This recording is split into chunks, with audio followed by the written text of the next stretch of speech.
Bonjour à tous, aujourd'hui nous allons faire une petite vidéo sur Pretty Blocks pour voir comment on peut utiliser les states, donc ce sont des éléments qui se répètent, et aussi voir le nouveau composant qui est très intéressant qui vient de sortir, qui s'appelle le composant title. Déjà voir comment on introduit les composants et voir à quoi il sert, comment s'en servir et comment améliorer son SEO grâce à celui-là. Dans cet exemple, on a fait un exemple de FAQ, parce que c'est quelque chose qui est souvent demandé.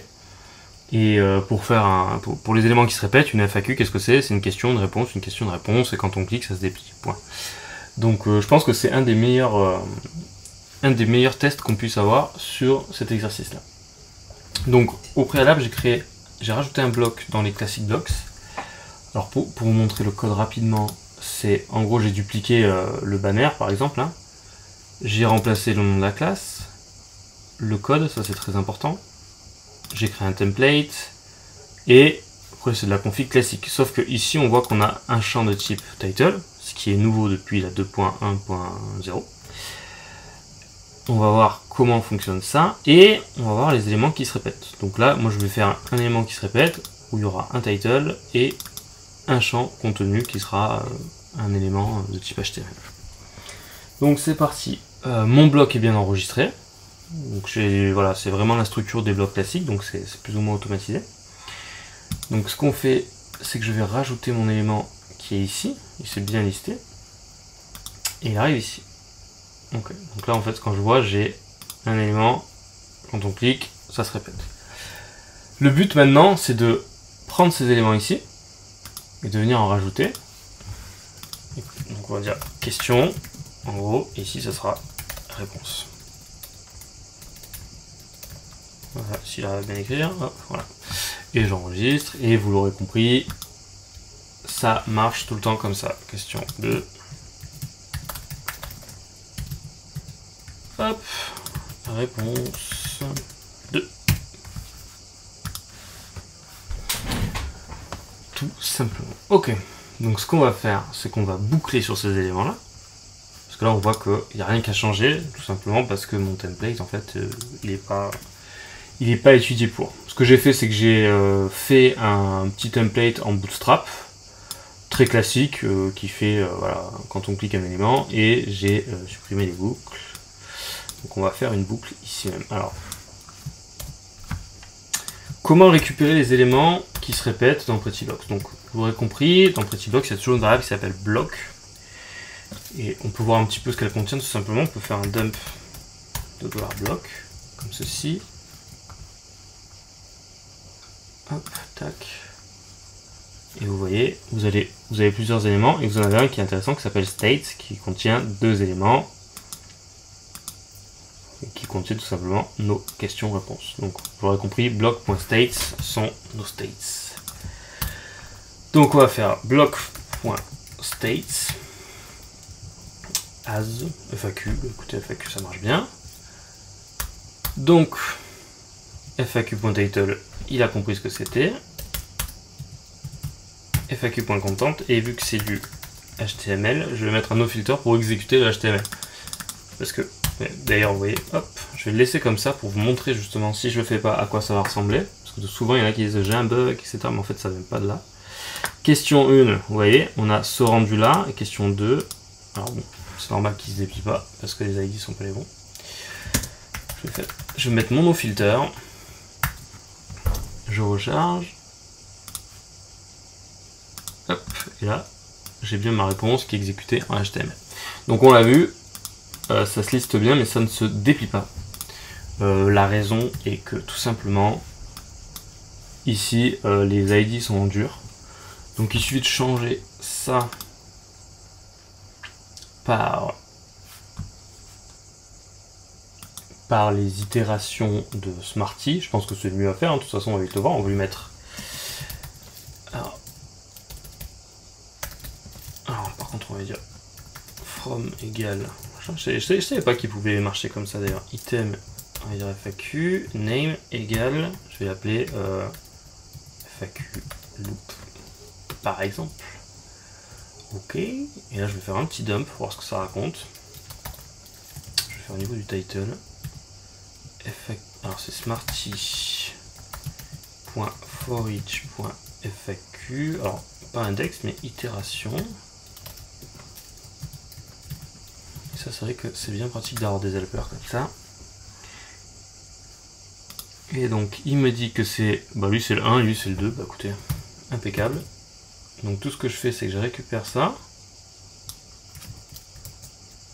Hop. Et tout ce qui est tiré 1 comme ça, je sélectionne tout, je fais modifier toutes les occurrences. Hop. Et c'est remplacé, donc on va voir un petit peu est-ce que ça fonctionne, sinon il faut que mon script soit le bon. Bon après c'est un autre problème. Et si je fais ça, mais voilà, réponse 2, question 1, question 2. Ok. Donc là très rapidement, je sais pas combien ça fait de temps qu'on est dessus, mais en gros, en 5-10 minutes, on peut faire un plugin de FAQ avec des éléments qui se répètent, chose qui est relativement plus compliquée à faire dans PrestaShop de manière classique, parce qu'il faut faire un objet modèle, il faut faire vraiment beaucoup de choses pour que ce soit mis en place et le faire boucler comme ça, plus faire les éléments, le faire à la volée, si on fait de l'Ajax, etc. Donc en gros, on vient d'économiser à titre de développement un développeur qui va vite, on va dire peut-être 2 jours pour faire quelque chose de propre, ou une grosse journée, je sais pas exactement, mais là, bon, en moins d'1 heure, on a fait beaucoup plus de travail que si on devait partir de zéro. Donc le client gagne du temps, vous gagnez du temps, vous n'avez pas à gérer de base de données, etc. Donc c'est vachement mieux de faire comme ça. Et puis vous pouvez tout simplement les réordonner. Je veux dire, si demain vous voulez faire passer celle-ci en premier, et vous voyez là le bloc il s'est remonté automatiquement.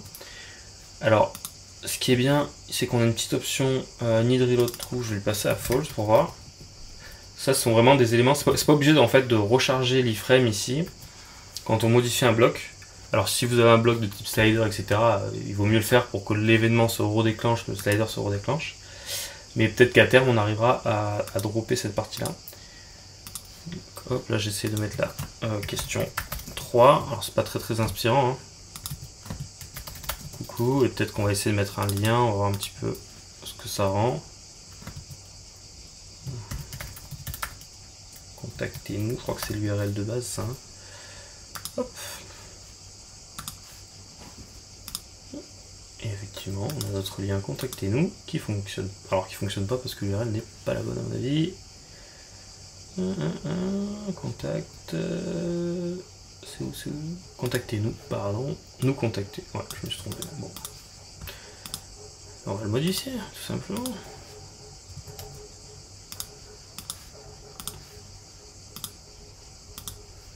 Hop. Nous contacter. Et voilà, ça fonctionne.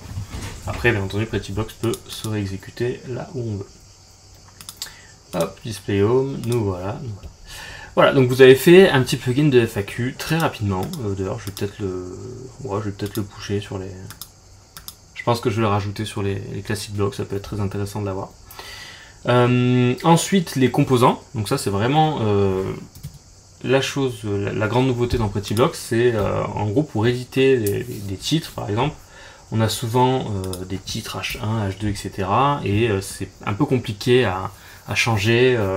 On peut pas dire dans un bloc que lui, par exemple, ce titre-là, j'aurais pu mettre tout le temps un H2. Mais si un client veut un H3, ou si pour une question d'SEO, il veut pas du tout de balisage HN ici, eh bien c'est bien de pouvoir le changer sans devoir faire appel au développeur, modifier le bloc, overrider dans un thème point, etc. Donc c'est pour ça qu'on a créé les composants. Donc pour l'instant, on n'a qu'un seul, c'est le title, mais à terme, on devrait en avoir plusieurs et pouvoir modifier beaucoup plus d'éléments dans l'iframe qu'on va voir tout de suite. Donc en fait, pour modifier le titre, si vous voyez, notre title dans le bloc, c'est un élément de type config, donc il devrait en théorie apparaître ici, mais c'est pas le cas. Parce qu'on n'a pas besoin, il suffit tout simplement de sélectionner, et là je choisis consulter par exemple notre FAQ. Voilà, j'appuie sur entrée et mon texte est bien modifié. Alors pour être sûr, on va vraiment recharger la page. On voit bien que notre texte est modifié. Vous pouvez changer le balisage, comme on a vu ici, la typo et mettre du bold, etc. Alors ça, pour ces notions-là, c'est bien de l'implémenter dans votre thème. Il faudrait voir quand même peut-être pour modifier ce template-là, que vous pouvez tout simplement overrider dans votre thème. Hein. Vous recopiez ce fichier-là et puis vous le modifiez. Donc vous voyez, vous avez une balise tag, ça c'est très important de le garder. les attributs aussi. Et après, moi j'ai fait en sorte que voilà, si on a l'attribut bold, ben, je mets cette classe-là. Italique, je mets celle-ci, mais c'est vrai que tous les thèmes ne la prennent pas, donc ça c'est vraiment du bootstrap classique, mais c'est vrai que vous pouvez le modifier si vous voulez, tout simplement. Et votre thème le prendra en compte, thème classique ou thème parent, n'importe. Ça sera pris en compte immédiatement. Encore une fois, voilà, pas de override, rien de compliqué au niveau de PrestaShop. Et là, vous avez une fonctionnalité qui est quand même super intéressante niveau SEO. Voilà, comme je vous disais, hein, si vous voulez pas du tout de ça, vous mettez une balise P et puis c'est fini, quoi. Voilà, donc maintenant vous savez manipuler quasiment tous les éléments de PrettyBlock. Je vais faire une autre vidéo qui va recenser toutes les nouveautés, dont notamment ce composant-là. Aussi ce bloc que nous avons ici qui s'appelle les blocs de test. En gros, c'est pour avoir tout PrettyBlock test, vous voyez. C'est le test field, je vous mettrai le lien au pire dans la vidéo. C'est vraiment l'élément qui permet de filtrer tous les... tous les champs qu'on a disponibles dans PrettyBlock. Donc dès qu'il y en a un qui est rajouté, par exemple le title, hop, on le rajoute ici directement.